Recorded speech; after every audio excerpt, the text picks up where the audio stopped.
السلام عليكم، هلو هلو، معاكم احمد عبد العزيز من الين توكس حكاوي فضائيين. وده البودكاست اللي جزء من مجتمع الين تالنتس كوميونتي او مجتمع المواهب الفضائيه.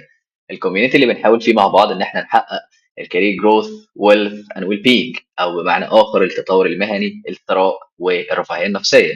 طب احنا ازاي بنحاول نشتغل على ده؟ اول حاجه من خلال ان احنا عندنا جوب بورد بنحاول نشارك فيها جلوبال ريموت اوبورتيونيتيز، شغل عن بعد مع شركات اجنبيه بتدفع بالدولار، والفرص دي بتكون ريسيرش، ده اللي احنا عاملين عليها ريسيرش وعندنا فيدباك وتفاصيل عن الشركه.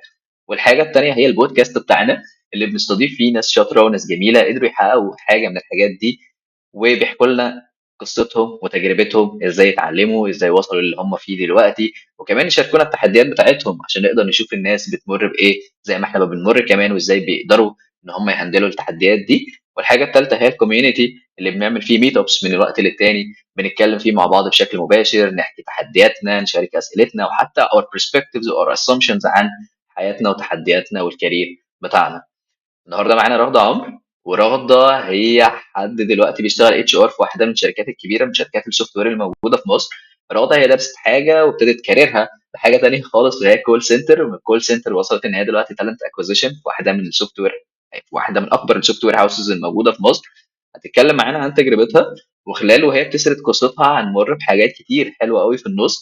لكن موضوعنا الاساسي ان احنا هنتكلم عن النزاهه، الفضول والاستكشاف، الرزق الحلال، البيرسونال براندنج بشكل حقيقي، وهنتكلم كمان عن عمليه التوظيف والحاجات الخفايا الموجوده في عمليه التوظيف. هنبدا الاول برحله رغده، وخلال الرحله زي ما قلت هنلاقي حاجات كتير قوي حلوه جدا هنتعلمها، وهنلاقي ريكومنديشنز الكوميونيتيز وحاجات كتير ممكن تفيدنا. اوكي، فبسم الله نبدا ويلا بينا.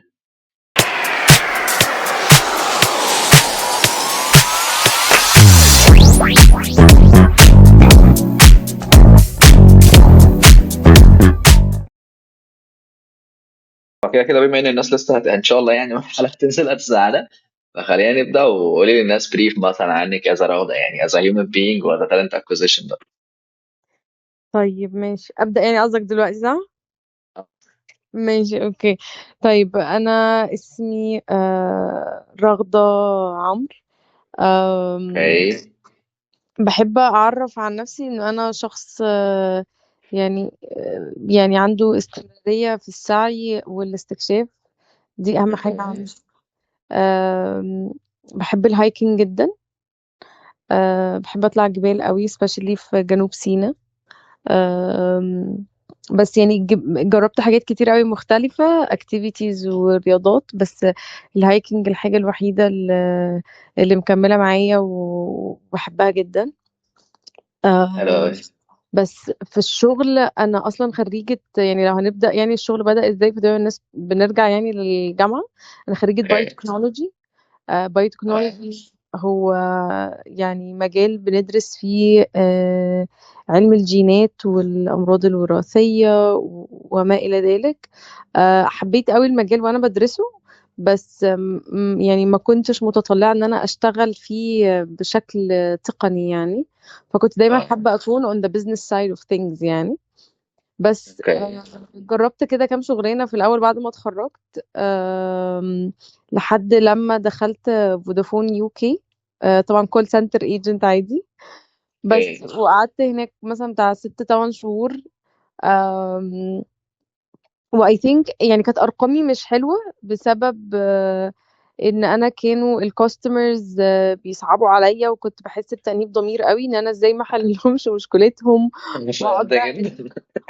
اديك دي بقى وفاهم، والافريج هاندلنج تايم بتاع الكول بيضرب مني فاهم، فكنت بضرب للتيم كله الارقام بتاعته وحاجات كده. بس لحد لما في يوم مديرتي جت قالت لي في opportunity في ال HR team في recruitment، و I اوكي. recommended you لو انت حابة تروحي ومش عارف كده، وهتبقى مواعيدها مظبوطة مفيش بقى شفتات وكل الكلام ده. فانا قلت لها يس اكيد يلا بينا. بس انا لحد دلوقتي يعني I'm not sure of this. بس انا لحد دلوقتي مقتنعه جوايا ان هي قالت ايه، شكل رغده دي بتحب الرغي، بتحب تحل المشاكل، تروح بقى للتيم اللي بيحلوا المشاكل اللي هو في المشاكل. الاتش ار. انا بس في بدايه الكارير برضو كان الكولز مع الكلاينتس يعني بتاخد وقت كبير قوي، وفكره اللي هو اه. انت لا عايز تساعد الناس او حد اشترى مني برودكت او سيرفيس، فلا الراجل لازم يبقى عارف البرودكت كويس وبيستخدمه ومش عارف ايه. فكانت ايوه. برضو بس انا فاهم الحته دي جدا. يس اه بس كملي اتفضلي. شكرا. بس فانا كنت يعني لو هاجي اربط دوت بنقطه قبل ما اكمل يعني بقيه الكارير او التايم لاين. انا كان عندي يعني عندي احساس انه ده كان جزء من النزاهه في الشغل، انه انا بحاول فعلا احل ان انا ام كاستمر سيرفيس ايجنت، فانا بخدم العميل. ممكن يكون كان الخدمه عندي اللي انا بقدمها كانت مختلفه عن المتعارف عليه، انه انا مش المفروض اقعد يعني يعني spend that much time في الكول. بس انا كان بالنسبه لي ده كان جزء من النزاهه. و وطبعا يعني whether هي عشان ديت او عشان هو ربنا كان حاطط لي ده في الخطه، فالحمد لله انه بعد كده جالي opportunity بتاعت الاتش ار. انا وقتها ما كنتش اعرف اي حاجه عن الاتش ار ولا كنت interested، يعني ما كنتش عارفه ان دي حاجه انا اصلا عاوزه اعملها او عاوزه اكون مكان عاوزه اكون موجوده فيه يعني. بس اوكي. وفعلا رحت وكنا في recruitment team، وكنا بنهاير برضو call center agents. وكان دايما برضو عندي كده أزمة داخلية، اللي هو ايه، انا بجيب ناس اعينهم عشان يدخلوا شغلانة، فاهم، ممكن يكونوا بيعملوا فيها نفس الحاجة اللي انا ما كنتش حاسة ان هي احسن حاجة قوي. بس كنت في نفس الوقت كنت مبسوطة بفكرة ان انا بساعد ناس، لانه يعني الشغل دايما شغلانة الكول سنتر، خلينا نقول ايه، شغلانة يا اما حد بيبدأ عشان يبدأ بيه الكارير، او حد بيكون وصل لا قدر الله في مأزق كده في حياته، فبيكون محتاج فلوس، فالكول سنتر بيكون ممكن يكون بيدي فلوس كويسة في بعض الاماكن، فبيدخلوا. فبيدخلوا يعني ويقدر يبدأ يعني ينظم حياته من هناك. فكان دايما برضو عندي الحتة دي ان انا بساعد برضو اشخاص في بلدي ان هما يعني يبدأوا حياتهم تاني، او يكون في بوينت واقفين عندها ويقدروا ايه يكملوا من عندها تاني. بس وبرضو اجان في الريكروتمنت جزء النزاهه مهم جدا، لانه انا ممكن يكون شايفه شخص قدامي، انا عارفه ان هو لو دخل الانفايرمنت بتاعت الكول سنتر دي مش هينهار، او يعني مش مناسبه مع شخصيته خالص، مثلا شخص بيتوتر بسرعه قوي او ايا كان. في ناس بتكون مساعده تشتغل على حاجه زي دي، وفي ناس بالنسبه لها لا، يعني الموضوع يعني ديل بريكر. فاعتقد كان جزء من النزاهه برضو ان انت حتى لو شخص اكسبتد، انه انا ابقى بفهمه او بقول له انه لا، يعني انه الشغلانه دي مش مناسبه ليك من وجهة نظري، بس لو انت مستعد تعمل واحد اتنين تلاتة فهي هتكون مناسبة. فده برضو في جزء من النزاهة يعني. وده بقى فضل المفروض يعني دايما بسعى ان هو يفضل، وبفكر نفسي ان هو يفضل مكمل معايا في طول الطريق يعني. او ان انا ممكن اكون عاوزه اساعد شخص ان هو يدخل يشتغل معانا عشان انا شايفه ظروف حياته كده، بس هو الشركه مش ده اللي هو عاوزاه. فبرضو اجان الواحد اوكي. يعني ببقى محتاجه اراجع نفسي تاني في الحته دي. بس ومن هناك بقى بعد فودافون رحت بعد كده شركه اسمها IDH، ماسكه معامل البرج والمختبر هنا في مصر، قعدت فيها 3 سنين مثلا. وكانت شركه اتعلمت فيها كتير قوي، especially من اتنين يعني او 3 اشخاص احب اذكرهم بالاخص. كان التشيف بيبل اوفيسر شريف حنا، ولسه هو يعني توفاه الله من يومين كده. الشخص ده كان عظيم جدا. وكان يعني كان الخير اللي بيعمله سابقه في كل حتة الصراحة. بس وكان هاني صفوت ومحمود ماهر. بس فكانوا بجد من الناس اللي اتعلمت منهم كتير قوي قوي قوي في الفترة ديت، وستيل بتعلم منهم من اللي هم علموني. بعدها رحت IBM، وبعد كده رحت كريم، ودلوقتي بشتغل في شركة عزيزة جدا على قلبي، وانا كان نفسي قوي اشتغل فيها بسبب شخص واحد اتليست شفته، كان بسبب بقى البيرسونال براند بتاعت الشخص دوت، وهي منى إبراهيم. آه، تمام. بس يعني ده كده overall الاكسبيرينس بتاعتي برضو قبل ما ندخل بقى in depth في point بس بس يعني عارف برضو لما ببص دلوقتي كده على البوينتس اللي احنا المفروض نتكلم عنها وعلى التايم لاين، هي كلها موجودة هي يعني البوينتس دي كلها موجودة في التايم لاين دي، يعني ان النزاهة. بحس ده اه. يعني النزاهة دي في الاتش ار يعني وفي الريكروتمنت يعني حاجة لا يستغنى عنها، يعني فاهم. وفكرة ان انا اروح من اندستري لاندستري، يعني اول حاجة كنت في تيلي كوميونيكيشن، بعد كده رحت هيلث كير، بعد كده بقى دخلت في حتة التك. فدخلت حته التك لان انا كنت very excited ان انا يعني في اي دي اتش كنا we're going through digital transformation phase. ف I was curious وعاوزه explore بقى ايه اللي بيحصل، فاكتشفت بقى عالم التك. اكتشفته متاخر شويه بس يعني ايه، وصلت له. بس وبعد كده دخلت بقى اي بي ام اللي هي يعني the blue giant وقتها.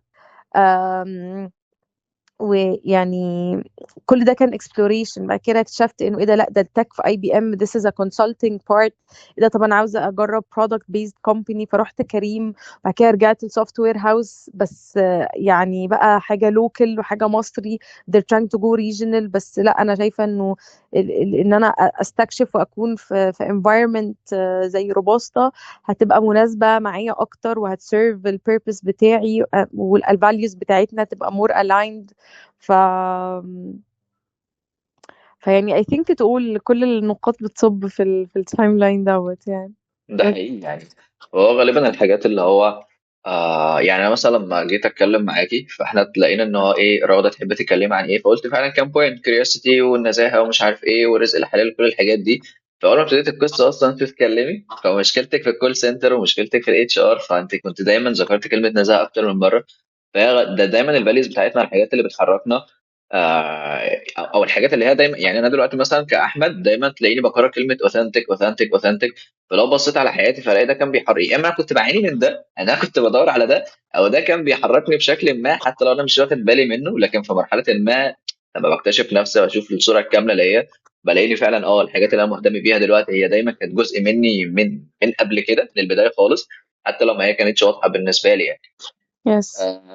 آه حلو قوي وشكرا انت ذكرت اسماء ناس كانوا مهمين جدا في الكارير بتاعك. انا بعمل ده برضو، يعني لو حد مثلا شاف اي فيديو من الفيديوز اللي كنت عملتها قبل كده في الين توكس كنت دايما في اوقات كده بذكر اسماء ناس وكنت بحب اذكر اسمائهم جدا، يعني كانت بتيجي فرصه فانا بتيجي بشكل تلقائي وعفوي يعني بحب اذكر اسمائهم، فدي حاجه حلوه جدا.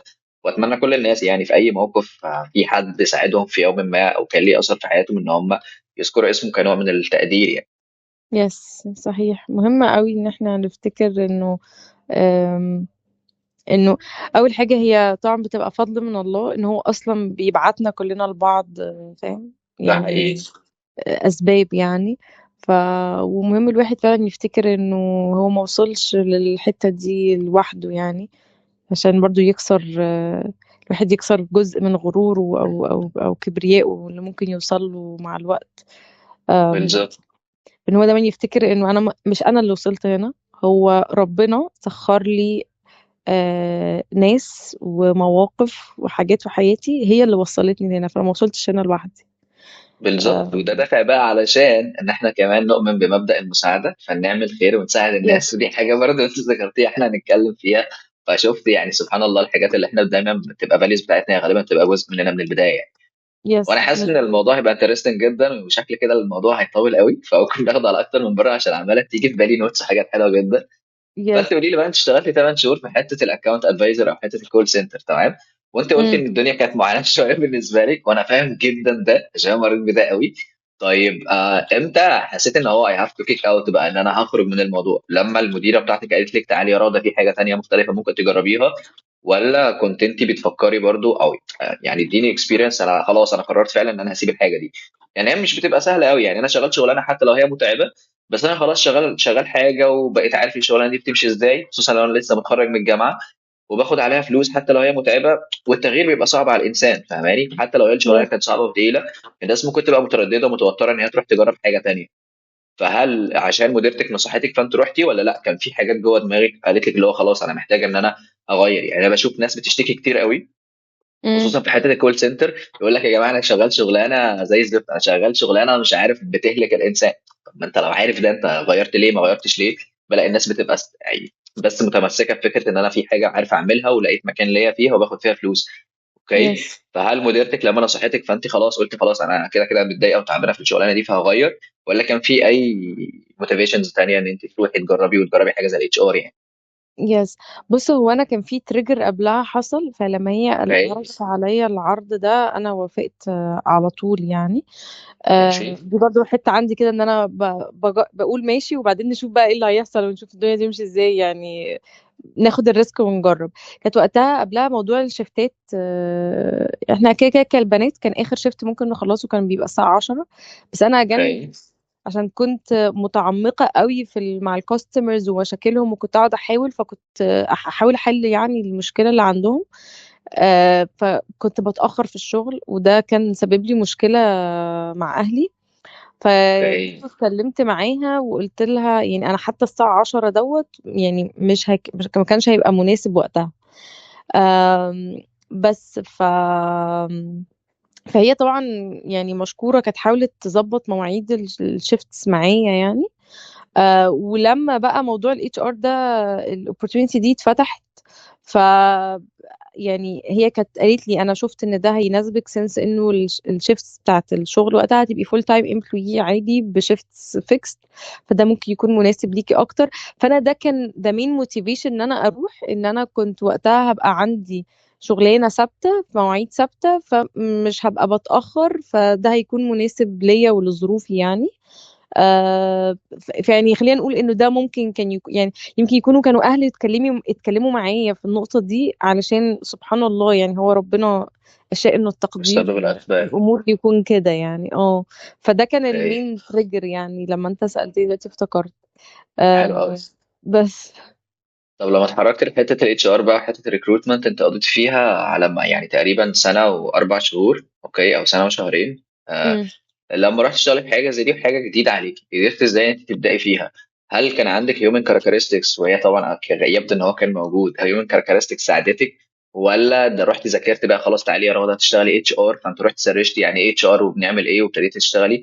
مشيت معاك الدنيا ازاي عشان تبداي اول شغلانه ليكي في التالنت اكوزيشن او في الريكروتمنت او الاتش ار يعني ايا كان المسمى؟ عشان الناس بس طيب. بتبقى عارفه، في ناس عارفه تالنت اكوزيشن، في ناس عارفه اتش ار، وفي ناس ما بتبقاش عارفه يعني ايه تالنت اكوزيشن. فبالمره يعني عشان الشباب تعرف. لا لا، ولا يهمك اكيد. طيب بص، هو اول حاجه احنا عندنا الاتش ار ده تحتيه سب فانكشنز كتيره. ماشي. والسب فانكشنز دي من ضمنها التالنت اكوزيشن.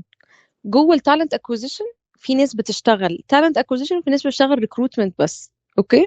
اي. خليني برضو اشرح بشكل مبسط يعني الفرق ما بينهم. الشخص الريكروتر ده بيجيله ريكوست علشان يفل اوت رول. انا مثلا عاوز اجيب حد بزنس ديفلوبمنت. اوكي. اي. بريكوايرمنتس واحد اتنين تلاتة، وعنده عدد سنين خبرة، ومثلا هيكون البروفايل بتاعه شكله كذا يعني. لو هو مثلا ممكن يكون الايج بروفايل عامل ازاي، ممكن يكون متخرج من جامعات عامله ازاي، الاكتيفيتيز اند سو اون. ماشي.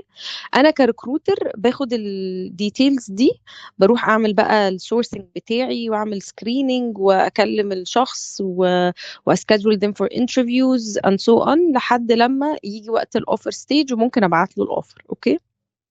كتالنت اكوزيشن بروفيشنال او سبيشالست يعني ايا كان، آه، انا ببقى جزء من بعد عدد سنين معين من الاول من الخبره يعني، ببقى جزء من ان انا بتكلم مع الهايرنج مانجرز والستيك هولدرز اللي بيشاركوا في البروسيس دي، ان انا بشارك معاهم في الاستراتيجي اللي احنا اصلا هنعين بيها الشخص. يعني انا مش باخد الريكويرمنتس وامشي عليها، لا، ده انا ممكن ابدا اتشالنج ذم بقى، انه لا، طب ده هنا ده مش موجود في الماركت. طب بصوا انا عملت ماركت اناليسيس وطلع اصلا عدد البروفايلز ديت في السوق المصري بالسكيلز دي خمسة بس في مصر، فاحنا بالبادجت اللي عندنا مش هنعرف نجيب، فايه اللي ممكن نكمبرومايز. وببدا ادخل معاهم، انا ببقى جزء من البروسيس كلها من الاول، من قبل اصلا ما نبدا نقرر انه في رول we're gonna be posting it online. فانا ببقى اوكي. جزء منها. وببقى جزء بقى منه ان انا ممكن بعمل البيرسونا بتاعت الشخص اللي انا عاوزه اعينه، وبعمل بيرسونا للموظفين اللي عندي يعني بيبقى فيها تفاصيل اكبر اكتر من ان انا بس باخد requirements عشان اعينها. اوكي. اوكي. وفي حسب بقى حجم الشركه، في شركات بتاخد الريكروتمنت بالتالنت اكوزيشن ده تيم لوحده، بيبقى منفصل اصلا عن الاتش ار، بيعتبروا انه ده ارم كبير قوي منفصل عن الاتش ار. وفي شركات اوكي. لا، ده بيبقى التالنت اكوزيشن والريكروتمنت بيبقى جزء من الاتش ار تيم. فحسب بقى حجم الشركه وحسب الاندستري وحسب النيد بتاعها الاستراكشر بيبقى محطوط. جوابا بقى على سؤالك انه انا عملت ايه لما رحت فودافون. فودافون برضو كانت شركه كبيره يعني، وما زالت بالظبط. شركه كبيره. ف وكانت هي يعني او ما زالت يمكن الجاينت في التليكوم هنا في مصر. فكان اول حاجه طبعا هم بيدونا تريننجز ازاي، ويخلونا نقعد نعمل شادوينج ازاي نبدا نكلم الكانديديتس ونقول لهم ايه والسكريبت هيبقى عامل ازاي. فكانت حاجه سيميلر للكول سنتر ايجنت جوب، فيمكن ده اللي كان برضو بيساعد يعني. اجان كنا بنبدا بفكره الفون سكريننج زي ما بيبقى بيتقال اسمها في السوق، ان انا بيبقى عندي اوكي. زي ليدز او شيت فيها ارقام، اسماء ناس بارقامهم، فانا بكلمهم بقول لهم احنا عندنا شغل واحد اتنين تلاته، ار يو انترستد؟ لو قال لي اه، فبعمل معاه فول سكريننج بالانجليزي. وبعد كده واشوف معاه الدنيا، ولو كده بسكادجول them for interviews and so on. بعد فتره كانت انا وجزء من التيم كانت ارقامنا حلوه، فكان بدأ يقولوا لنا لا انتوا كمان هتشاركوا معانا في الفيس تو فيس انترفيوز. بس دخلنا الاول عملنا شادو مع ريكروترز اوريدي بيعملوا الفيس تو فيس انترفيوز، بعد كده احنا بقينا نعمل فيس تو فيس انترفيوز لوحدنا، بعد كده بدأنا ننزل كارير ايفنتس او نعمل هايرنج دايز عندنا في فودافون، وهكذا. بس خليني اقول لك برضو اوضح لك حاجه، انا لحد دلوقتي بقى مثلا بقى لي عندي 8 9 سنين خبره، انا لحد دلوقتي ما درستش اي حاجه ليها علاقه بالاتش ار بشكل اكاديميك. اوكي. انا مش شخص، هي دي مش بقول ان دي حاجه كويسه، بس انا بقول انا مش شخص عندي القدره قوي كده على الدراسه الاكاديميه. فانا بعتمد انا كمان. بشكل صعب قوي عليا. ايوه آه، بجد. فانا بعتمد على فكره ان انا ممكن في توبيك learning by doing. في توبيك انترستنج ليا، بدخل اشوف عنه، بعمل سيرش على الانترنت، بحاول ابحث باكبر شكل ممكن، واروح اقعد مع ناس بيشتغلوا حواليا او ناس اعرفهم في النتورك بتاعتي اسالهم على الحاجات دي، احضر ورك شوب، احضر ايفنت، احضر ميت اب او كونفرنس ممكن يكون لي علاقه بالحاجه دي، سواء الحاجه كانت كملت فيها او ما كملتش فيها، بس انا اتليست عرفت الحاجه دي واوكي دي من in my interest، فاوكي يعني هبحث فيها اكتر، او لا فخلاص باكسكلود. بس دي طريقتي عامه في التعلم، ان انا احط نفسي في الموقف واحاول اشتغل بايدي واشوف الدنيا تمشي ازاي. بس انا مش من نوع خالص يعني، ما درستش ولا اي حاجه ليها علاقه بالاتش ار. ما اعرفش اذا دي حاجه ناويه اعملها ولا لا، الله اعلم. أم، يعني ممكن اكون خدت كورسز في حاجات مختلفه، يعني اول ما اتخرجت خدت كورس في الماركتينج من سنه، او اقل من سنه خدت كورس في زي يعني ليه علاقه بفيرست تايم مانجرز او ادفانسد مانجمنت كورس مع الاي يو سي، واتعلمت منه عن حاجات ليها علاقه بالاستراتيجي اللي ممكن يكون المدير بيحطها، وازاي تبقى aligned مع الاستراتيجي او الاوبجكتيفز بتاعت الشركه and so on.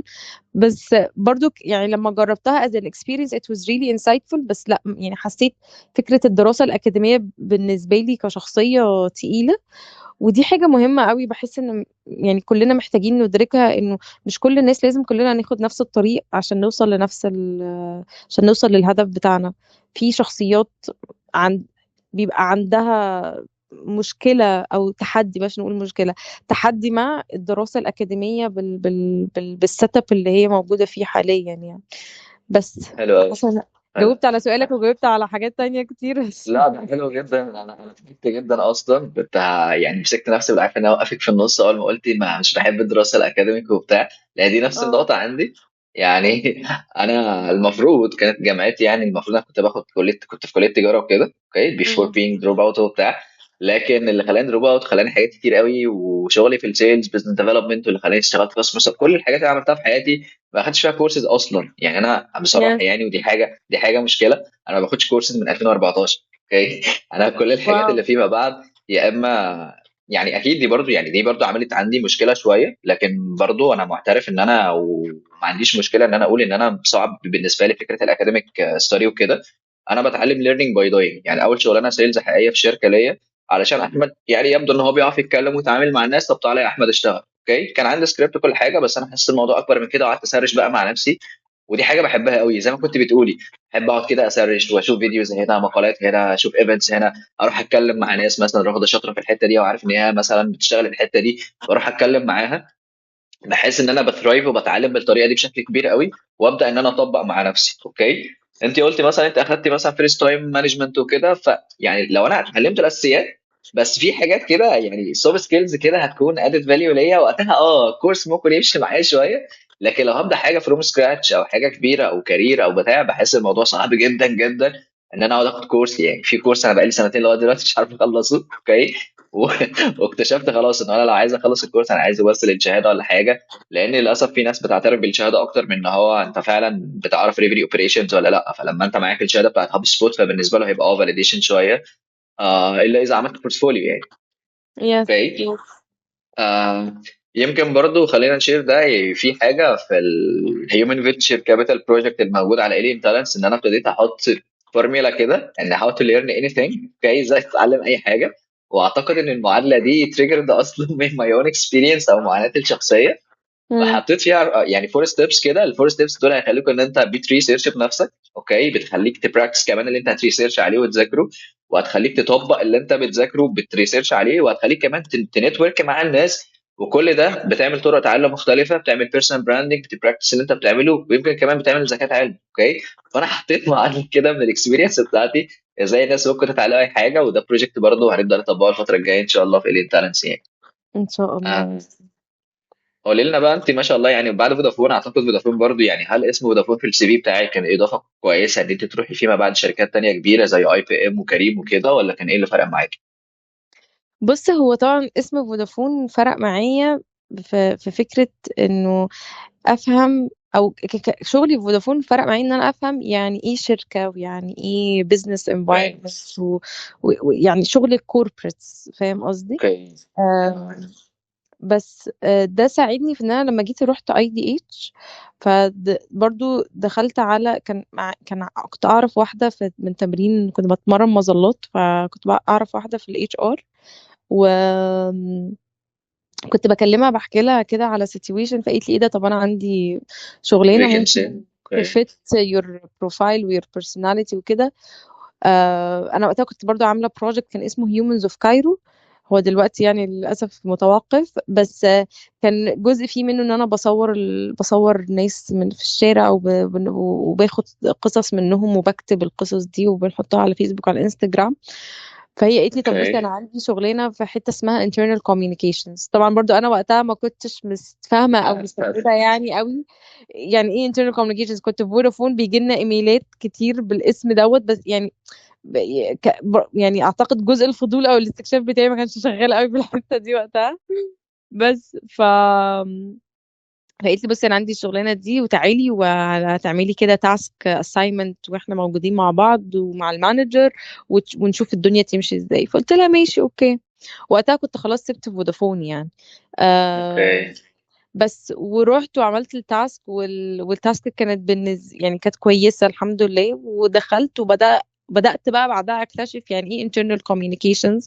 وبالصدفة في الشركة بتاعت اي دي اتش كان شريف بقى حنا كان مخلي ال internal communications جزء من ال HR team، عشان usually في اوقات شركات بتخلي internal comms بيبقى يعني internal comms و employee engagement بيبقى بره ال HR، في ناس بتخليه مع ال HR فحسب يعني. اوكي. فده برضو كان مساعدني ان انا اكون تحت الامبريلا بتاعت الاتش ار. بس وانا برضو كنت لسه في الاول، فكنت فاهم very hungry وايجر بقى ان انا اتعلم اكتر واستكشف وكده. فكنت بقى بعمل سيرش على الانترنت طول الوقت، يعني ايه internal comms, what can we do for the company. والcompany وقتها كانت بتgo through this transformation phase. أم، و... وكده اتعلمت بقى كتير قوي في الفترة دي. وكان شريف وقتها يعني من الناس I think دي المدرسة اللي أنا اتعلمت منها كتير قوي، وهو إنه بص يا رغدة، أنا عاوز أعمل واحد اتنين تلاتة، أو عاوز أوصل لكذا، لجول إكس. الطريقة أنت بقى تروحي استكشفي الطريقة اللي أنت عاوزة تعملي بيها، أحسن طريقة تعملي بيها إيه. اوكي. عاوزة ترجعي لي في النص أو أنا في النص لما أشوف إنه في حاجة ممكن تكون بتاخد منك وقت طويل، وأنا ممكن أقول لك تساعدك تقصري الوقت ده هنعمل ده، بس في النص الطريقة دي بتاعتك.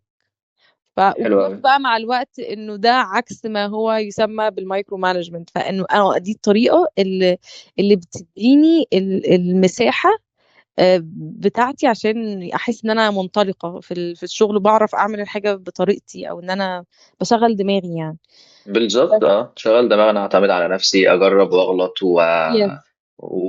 يعني واخد الاكسبيرينس ان انا اكون مسؤول عن الشيء. حلو قوي ان هو كان سبورت كده في وراكي، يعني لو اول ما الدنيا تعك معاكي ارجعي لي وهكذا. فدي حته حلوه جدا، فربنا يبارك له او الله يرحمه.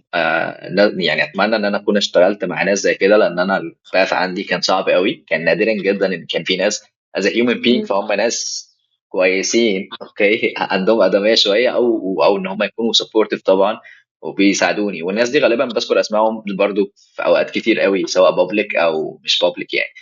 طب ايه يس. رايك في تجربه اي بي ام بقى، ان انت اشتغلت في حاجه كبيره قوي زي اي بي ام؟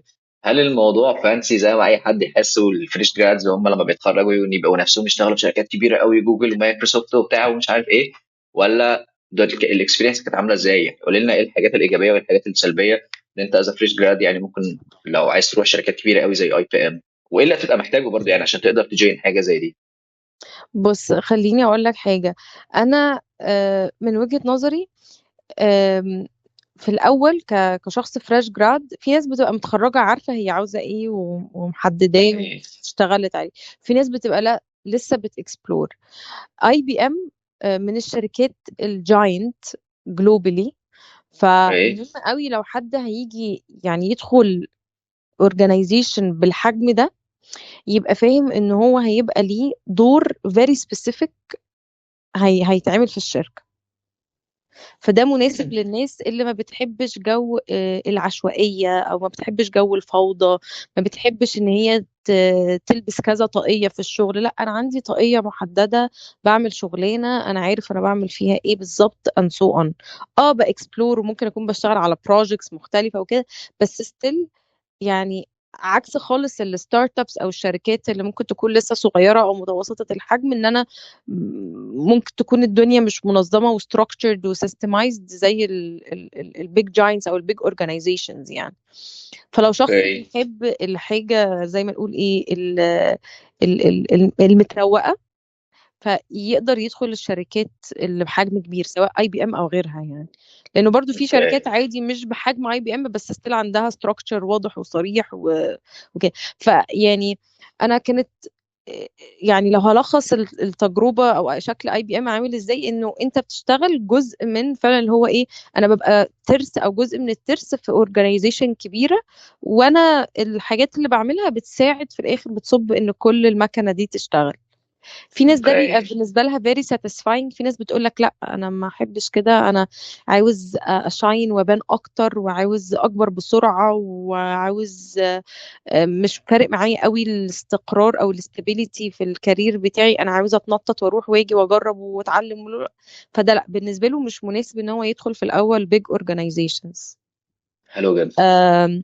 فحسب هي يعني الشخص اللي بيحتاجه في organizations زي في organizations كبيرة، بيبقى مهم ان الشخص يكون اشتغل على اللغة بتاعته كلغة إنجليزية يعني. يكون شخص عنده communication skills كويسة، كل ما يكون اشتغل عليها اكتر كل ما يكون احسن. وهقول برضو ممكن الشخص يشتغل على حاجات زي دي ازاي، و... وبرضو يكون بيعرف زي ما نقول ايه، يبقى شخص presentable، فاهم المكان اللي هو رايح فيه، بيلبس لبس مناسب للمكان دوت، وفاهم الكالتشر بتاعت المكان ده عاملة ازاي. اي بي ام فيها ناس بقالهم سنين اشتغلوا فيها، فمكان عريق، وشركات كتير في مصر كده. فلازم لما اكون عارف ان انا رايح وانا فريش جراد سبيشالي، يعني مع كل جيل جديد بيطلع، ابقى بس فاهم انه انا ممكن اكون بدخل شركة واسمها كبير ونفسي ان هي تبقى على السي في، بس انا جوه الانفايرمنت اللي موجودة ممكن تكون مش دي اللي انا بدور عليها. فاهم قصدي؟ انا حلو قوي. عاوز environment fresh، environment فيها شباب كتير زيي وبيضحكوا وبيهيصوا. يعني ده كان كريم قوي، فاهم؟ كريم فيها الحتة ديت it was a fresh organization. اي بي ام هي بطبيعتها يعني يعني فاهم، منظومة فيها من العطاقة يعني. فطبيعي لما بتدخل مش بتلاقي الجو اللي هو الشهيصة ده قوي كده. which is عادي يعني، كل الحاجات صح، كلها مدارس، وكل شركة عندها السيستم بتاعها والمدرسة بتاعتها عشان تخدم الهدف بتاعها في الآخر. ف ده حقيقي. بس ف فخلينا مثلا نقول اتفضلي. بس فانا قصدي بس مهم قوي ان يكون كل واحد فاهم هو يعني ايه اللي عاوزه وهيدخل يلاقي ايه، عشان تبقى الاكسبكتيشنز سات رايت من الاول يعني. بالظبط كده.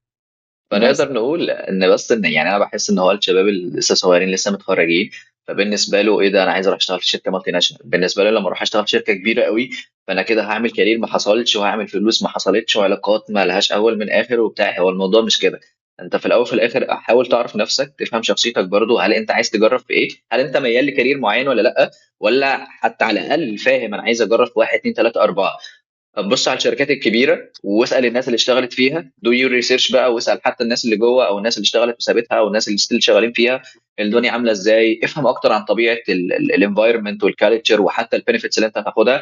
واسال برضو على الشركات الصغيره، اعرف السوق قدامك فيه ايه. تمام، لان هي مش فكره الاسم كبير ولا اسم صغير. يعني هو زي ما انت كنت بتتكلمي دلوقتي بالظبط، ان ممكن شركه صغيره الكالتشر بتاعتها او طبيعتها او الدنيا بتاعتها تبقى مناسبه شخصيتي اكتر، مناسبه طموحاتي اكتر، مناسبه اكتر للحاجات اللي انا عايز اشتغل فيها واكبر فيها. ممكن حد تاني لا، الشركه الكبيره اللي هتبقى مناسبه شخصيته او فيها الفكره مش شركه صغيره ولا شركه كبيره، هي الفكره بس في الحاجات اللي هتبقى شبهك، الحاجات اللي هتبقى بتخدم اهدافك اللي فيما بعد، واللي هتناسب طبيعه وجودك دلوقتي. ان انت لسه فريش جراد، فانت محتاج تتعلم. طب انت محتاج تتعلم ايه؟ هل انت محدد عايز تتعلم ايه، ولا لسه عايز تجرب اصلا؟ فمش فكره اسم كبير واسم صغير على قد ما هي إيه اللي هيكون انسب لك لاكتر من فاكتور كمان يعني. يس يس. وخليني اقول خليني اقول حاجه هنا، وبعد كده هقول ازاي لو الناس عاوزه تدخل شركات زي كبيره زي اي بي ام ممكن تدخلها، يعني تشتغل على اتفضل. نفسها ازاي. اوكي. في الاول برضو ممكن يكون حد بيحاول يعمل كل دوت، وفي الاخر يقول لك انا برضو مش عارف انا عاوز اعمل ايه. ممكن يكون حد ما عندوش وارد. قدره ان هو مثلا يستعين بكارير كوتش، او ما عندوش كوتش عامه في حياته او منتور، فمش عارف. فانا او حتى دايما ما بينه وبين نفسه مش عارف يوصل للقرار برضه يس. يعني. وده عادي عادي. احنا في عالم برضو يعني مليء بالاختيارات الكثيرة اللي قدامنا في حقيقي. كل حتة. فده بيخلينا مشتتين. فعادي. اللي اقدر اقوله انه قدم في كل حاجة ممكن تكون شايفها مناسبة. مع كل مرة بتقدم فيها هتبدأ تشوف مع شوية ريسيرش بتعملهم. ودلوقتي تشات جي بي تي is there to help us a little bit although I don't trust it يعني. يعني ما بستخدموش كتير، عندي مشكلة برضو معاه شوية. آم، بس do your research، حاول تعمل research على قد ما تقدر. قدم في كل حاجة، روح interviews حتى لو أو يعني روحي interviews حتى لو انت عندك احساس انه دي مش قوي، بس روح الانترفيو ده ممكن يساعد. it's part of the investment ان انا بروح المشوار دوت عشان اقابل شخصين ثلاثة أربعة اتعامل معاهم، فادخل دي الشركة اسمها اكس. انا لما دخلت ما حسيتش ان انا مرتاح او ما حسيتش ان انا مرتاحه، طب احاول بقى بعدها افهم ايه اللي ما ريحنيش. ولما اروح شركه واي، انا ارتحت هنا اكتر علشان لقيت واحد اتنين تلاته، ده اللي كان لفت انتباهي، وهكذا. فلما اقدم في حاجات كتير واروح انترفيوز كتيره، غير ان انا رهبة الانترفيو بتقل، ببقى خلاص حفظت انا بقدر اقدم نفسي ازاي. ابدا بقى اشوف بعد كده لما الحتة دي تبقى اهدى عندي، فيبدا تركيزي يبقى على انا دخلت المكان، انا شفت المكان دوت، شكل الناس فيه بتضحك ومبسوطة. طب الناس ده المكان ده الوانه حتى عاملة ازاي، الشركة موجودة في حتة انا ابقى مرتاحة ان انا اروح لها، وهكذا. ده بيساعدني. فنقدم ونروح انترفيوز ونجرب. ولو جالنا اوفر ندخل ونشوف. اوكي طبعا بعد صلاة الاستخارة والدعاء وكده والاستشارة، ندخل ونشوف وعادي نجرب مرة واثنين وثلاثة واربعة. وهو اصلا احنا ما الا يعني كل حاجة بنعملها ما هي الا تجارب مختلفة ورا بعض. ممكن تكون بتكمل يعني، وانا مؤمنة ان هي كلها بتكمل بعض حتى لو هي باينة ان هي بعيدة قوي عن بعض. ده آه، حقيقي. بس جزء بقى ازاي انا ابقى مستعد من وقت الجامعه، سنس ان احنا برضو في زمن فيه من التسارع والسرعه كتير قوي. هو ان انا ابدا ده في ناس بتبدا كده من هاي سكول دلوقتي، من ثانويه. وفي ناس ده بتدخل حقيقي. ده لما في الجامعه، ان انا ابدا ادخل في انشطه طلابيه. اشوف الكلاب دوت ممكن يقول لي ايه، زي ايسك، كان في اناكتس، في اي تريبل اي، في جوجل ديفلوبرز، في حاجات كتير قوي دلوقتي موجودة في الجامعات الخاصة والجامعات الحكومة. احاول اقدم فيها، اشترك فيها. آم، حاجة أنا بشوفها مهمة جدا وموجودة هنا في مصر يعني بشكل كبير، وهي العمل التطوعي من وقت المدرسة. يعني مش عاوزة أقول اسم جمعية بحددها يعني، بس في جمعيات كتير قوي أنا ممكن أقدر أتطوع فيها. العمل التطوعي بيفتح مدارك الإنسان على إنه العطاء هو الحل لكل شيء. انا لازم افضل اعطي اعطي اعطي اعطي، وابقى يعني ادعي ربنا انه العطاء ده يكون بس في ميزان حسناتي، اهم حاجة. بس وده بيوسع مداركي بقى على حتة الجمعية الخيرية. اه، هو ده عمل تطوعي مش بيزنس مش شركة، بس بيفتح مداركي افهم.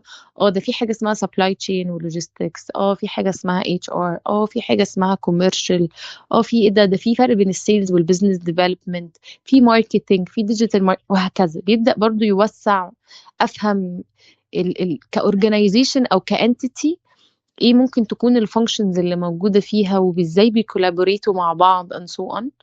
انا اول حاجه يعني المفروض كنت اقول ده من الاول، بس انا بعتذر ان انا الكونفرزيشن بتاعتي فيها ميكس عربي على انجليزي، بس يعني لا جزء تمام. للاسف من ال البيئه بتاعت العمل في مصر، عشان والريجنال اكسبوجر، فممكن يكون بيخلينا بس يعني نميكس، بس ان شاء الله احاول التزم بالعربي اكتر. أم، بس لو بدأت ده من المدرسة، وبعد كده وأنا في الجامعة يعني يعني دخلت أو اشتركت في أنشطة طلابية أكتر، بروجكت في الدراسة أقدر أبقى أنا مسؤول عنه. فلو أنا كده مسؤول بحب الحاجة دي، يبقى أنا كده أعرف أكتر إن أنا بحب قوي فكرة إدارة البروجكت مانجمنت أو إدارة المشاريع، فأبدأ أشوف في مجالي دوت ممكن أحققه إزاي.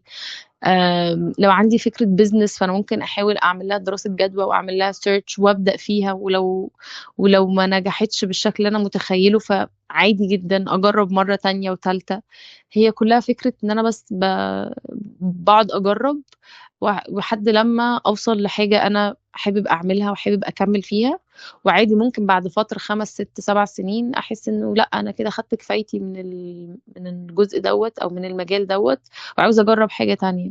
فعادي، أهم حاجة بس إن أنا أدرك إن أنا دايما محتاج أعمل سيرش كتير قوي، وإنه أنا أتقبل النتيجة أيا كانت إيه هي، لأنه إحنا مسؤولين عن السعي.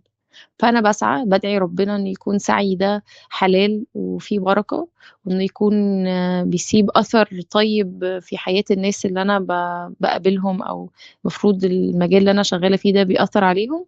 والنتيجة دي يعني إن شاء الله تكون على الله طيبة يعني. ان شاء الله. كده يبقى انت كنت بتجاوبين على سؤالي ازاي ان احنا لو انت حد فريش جراد ازاي تجهز نفسك عشان يكون ليك مساحه حلوه كم في المنافسه ان انت تجوين شركات كبيره. تمام، ومش بس Yes. شركات كبيره، يعني يكون ليك اولويه. حتى لو انا جاي انترفيو رغده وانترفيو احمد، هو اكيد يعني لو انت فريش جراد هي الناس برضو بتغير على الاتيتيود والبوتنشال بتاع الشخص، مش بس النولج او الاكسبيرينس. بس انت لما تبقى جربت ورحت وجيت ده اكيد حاجه بتفرق معاك وبتدي لك اولويه برضو في القبول.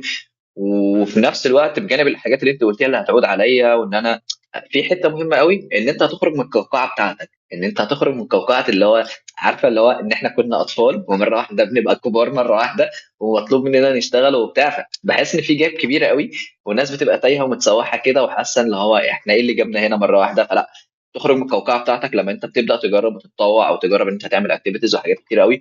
فبجد يعني بتوري لك العالم الحقيقي ان احنا بره بابا وماما واصحابنا والعالم الصغير، لا في عالم كبير قوي بره يعني. فبتبقى Yes. حته حلوه جدا. بتلاقي نفسك بتتعامل مع الناس، بتتعامل مع ناس مختلفه وتشوف حياه مختلفه. فلا دي حاجات زي ما قلتي بالظبط ان هي بتغير حتى في شخصيتك وبتبني شخصيتك وبتوسع مداركك يعني. يس، مظبوط. آه كنت هتقولي حاجه تقريبا. اه، كنت هقول حاجة كمان تانية. هي طبعا فكرة التدريب او الانترنشيبس وقت الجامعة ده مهم جدا جدا. وانا عارفة انه في شباب كتير قوي بيواجهوا مشكلة اللي يقولك انا بقدم ومش مش بتقبل، او ان هي بتمشي بس بالواسطة او بالريفيرلز يعني. اه، في شركات فعلا بتمشي اغلبها بالريفيرلز، وهي الريفيرلز عامة بتبقى كويسة على مدى حياتك كله. يعني احنا خلينا نقول ايه، ريفيرز او ريكومنديشن دي بادئه معانا من اول ما بابا وماما بيسالوا اصحابهم وقرايبهم انتوا دخلتوا اولادكم مدارس ايه، فعشان احنا ندخل مدارس زيكم، او يعني بنثق في الرأي ده، على الدكتور، على المطعم، كل دي recommendations وريفيرز.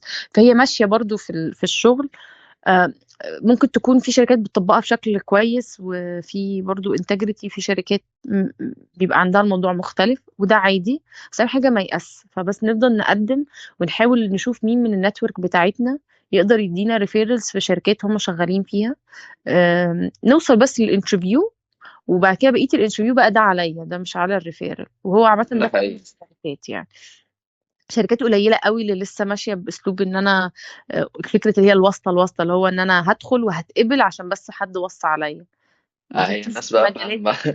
اه، اه. بتمشي في مجالات دلوقتي محددة قوي قوي يعني. بس الأغلب الريفيرال إنه بس علشان أحمد لما يريفير رغدة، فرغدة بس توصل للانترفيو ستيج. بس بعد كده بعد الانترفيو ستيج ده يعني دي بقى حسب رغدة وشطارتها أو ورزقها ونصيبها يعني. بس فالانترنشيبس مهمة قوي، إن أنا أقدم في انترنشيبس، وأحاول أقدم في انترنشيب برضو ليها يعني بتصب في المجال اللي أنا مهتم بيه.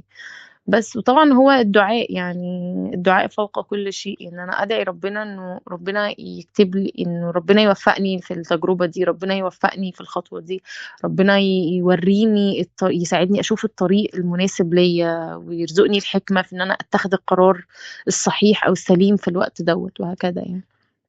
اه، انت شفت اي فيديو من الفيديوز بتاعت الين تالنتس قبل كده ولا؟ لا للأسف. اوكي. ماشي، عشان بتكلم نفس طريقتك برضو.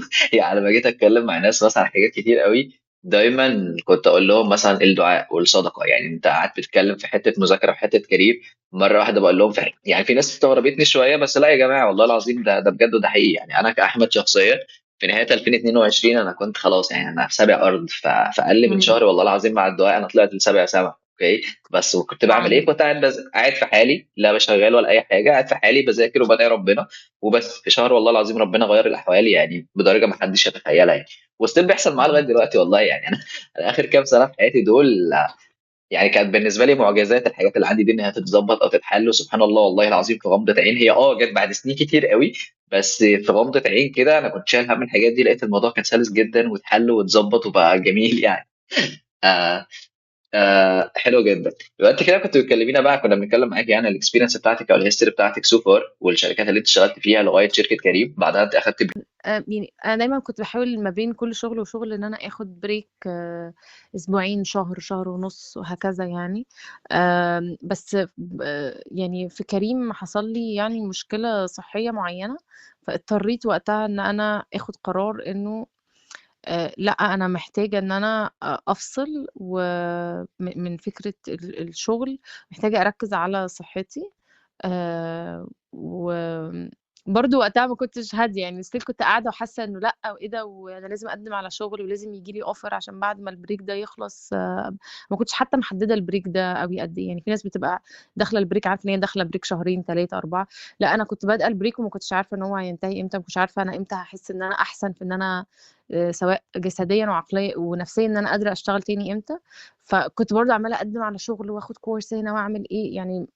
برضو جزء من ممكن نقول ايه، عارف تحسه بقى عقلنا وايرد ومدمن ان هو يفضل يحفرك على طول. شغال. اه. اه. فيعني هو كان بريك من نواحي، وكان برضو في جزء منه انه انا ابقى شايفة نفسي واجاهد نفسي انه لا، مش المفروض برضو يبقى في كل الحفركة دي في كل الوقت دوت. you're taking a time علشان اركز على حاجة معينة، يعني احاول اركز عليها فعلا. حلو قوي. بس. هو ده الوقت تقريبا اللي انا عرفتك فيه وابتديت اتكلم معاكي فيه تقريبا، وابتديت اشار يس. معاكي حتى لاول مره حاجات عن الين تالنتس وكده. ووقتها تقريبا انا كنت شفت ان انت بقى موجوده في حاجه اسمها ايجيبت ريكروتنج كوميونتي. انا عارف الكوميونتي ده اه. وناس جميله جدا. فخلينا يس. برضو عشان لو في حد بيسمعنا ممكن يكون بيشتغل في الاتش ار او الحته دي فما يعرفش عنهم، فادينا بريف برضو مين هم الكوميونتي ده، يس. والناس تقدر تستفيد ايه من الكوميونتي. انا مش موجود فيه، وياما بعت لطارق والناس عايزه تجوين، بس هم بيقولوا لي هو بس تالنت اكوزيشن فقط. وانا حابب يس. جدا الكوميونتي، عايز اجوين، ويمكن يعني اللي بعمله في الين تالنتس يخليني في وقت من الاوقات نعمل كولابريشن او اي حاجه. بس انا عشان عارف الناس دي جميله وبتعمل حاجه حلوه، فادينا بريف عن الكوميونتي ده و... والناس تقدر تستفيد منه ايه يعني. يس اكيد. بص Egypt Recruiting Community، ده كوميونتي بدأه محمود علي. هو حاليا بيشتغل ريكروتر في نذرلاندز، في شركة أنا مش عارفة أنطق اسمها ازاي، سيمريتش أو سيموريتش حاجة كده. سيم روش بس تقريبا. أيوة. بس وقبلها اوكي. كان شغال في في نايكي، اديدس وقبلها او نايكي، اوكي. نايكي يس، وكان قبلها شغال في شركات تانية في مصر. يعني هي حدث يعني برضو جيرني يعني.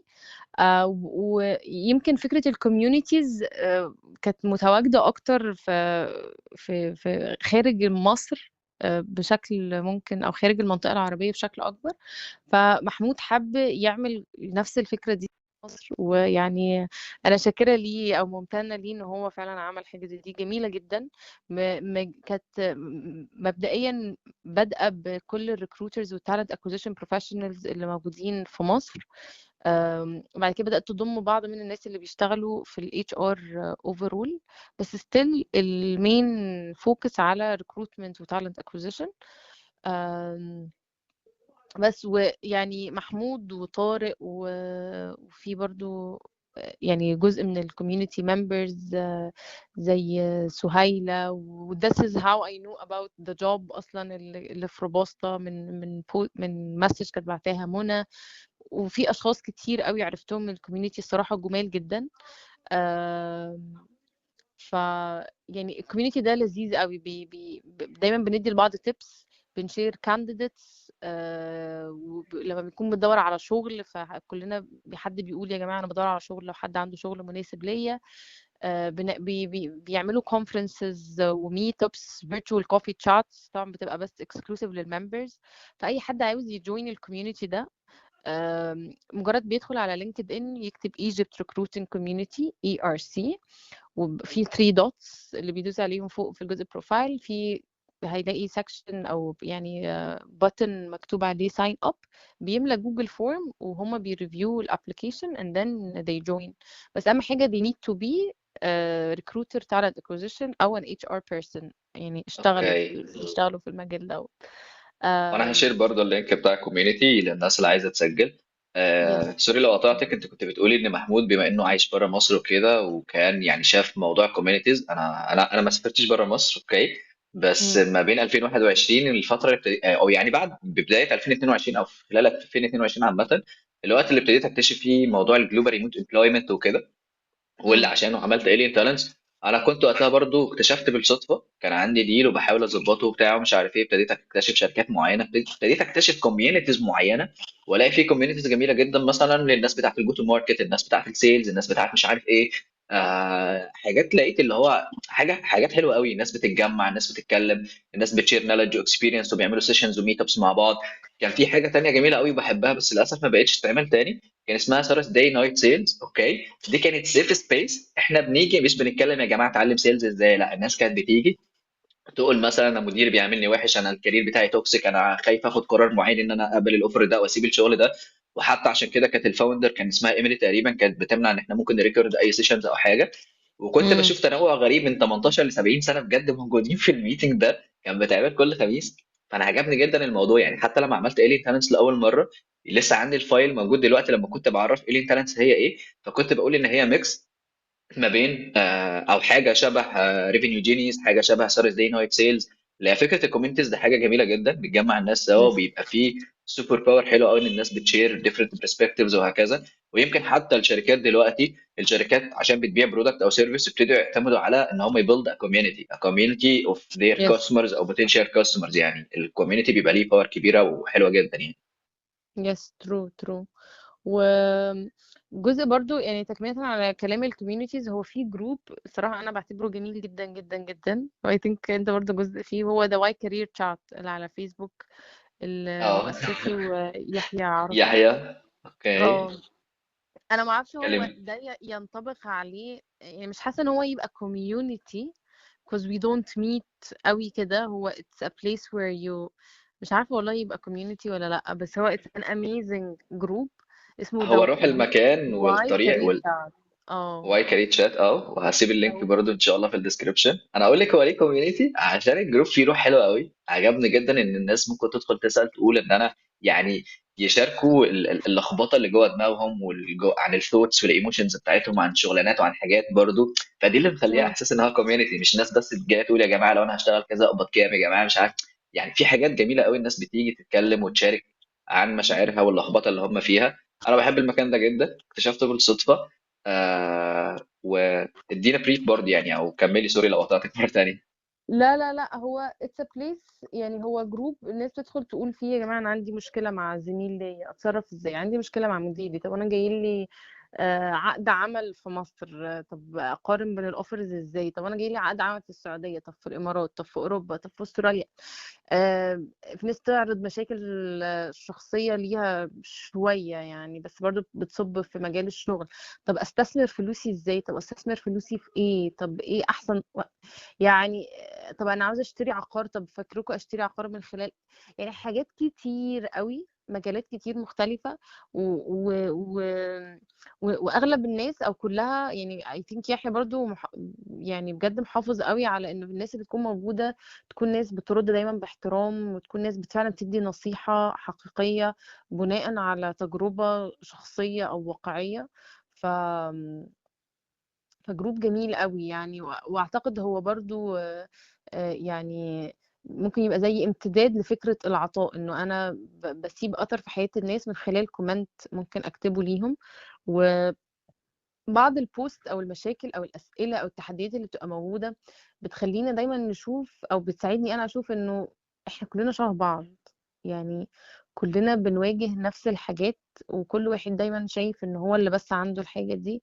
لا، كلنا عندنا تحديات، وكلنا متشابهين اكتر بكتير قوي مما احنا متخيلين. بس يمكن طبيعة او رتم الحياة اللي احنا عايشينه بيخلينا نركز على الاختلافات اكتر ما بنركز على الحاجات اللي احنا ممكن نكون مشابهين فيها ونبقى اقرب لبعض بسببها يعني. بس فبرضه جروب لطيف قوي او كوميونتي لطيف جدا لو حد برضه حابب يجوين، سواء يشارك بنصيحة او يقول سؤال او تحدي عنده، او ان هو مجرد يقعد يتفرج، يعني حتى الفرجة لوحدها كده بتستفيد، اه. بتأني هتفيد الواحد قوي يعني.